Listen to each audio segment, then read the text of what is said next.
sa nám zdalo, že naše okolie nás potrebuje. My sa nejak rozprávali, že treba sa venovať deťom, je potrebné proste s deťmi pracovať. Tá práca sa rozmáhala a rodičia nám stále začali viac dôverovať. Nájsť si voľný čas a efektívne ho využiť je to asi problém.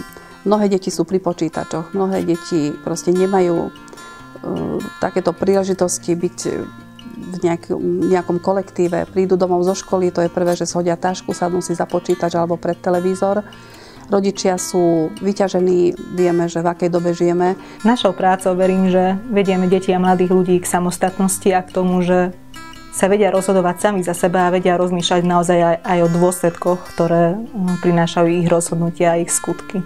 Chceme teda ovplyvniť deti a ukázať im na tú lepšiu cestu alebo proste poukázať im na ten pravý zmysel života, na to, že vlastne prečo sme tu.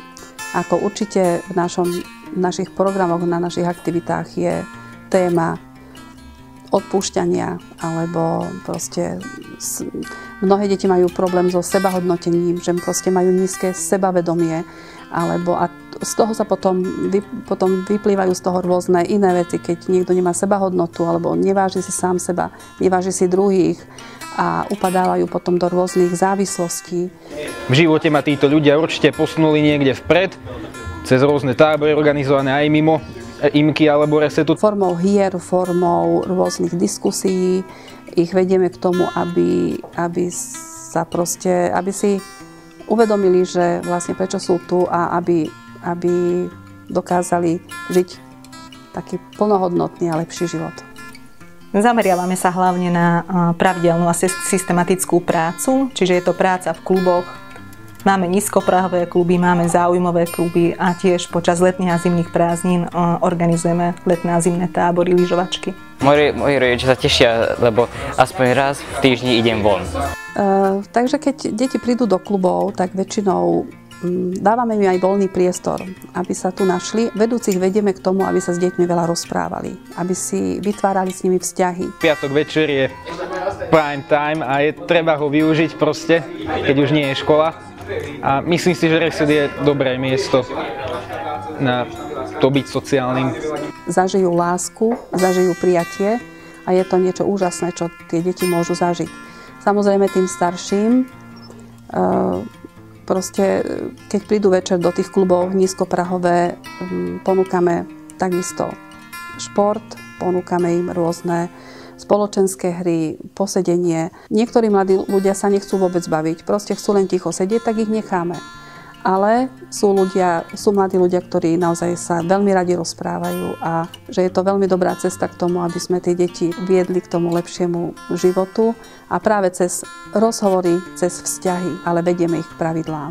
Mám rád mne sa páči taká voľnosť, že si tu môžem robiť, čo chcem, môžem sa rozprávať, môžem si zahrať biliard, ping-pong, čokoľvek chcem. Úžasné vidieť, že sa vrátia a zaujímajú sa, že áno, chcem byť vedúci a chcem pracovať s deťmi. Najviac tú trpezlivosť, cvičím ich na deťoch, takže to používam aj v živote, aby som čo viac trpezlivosti mala.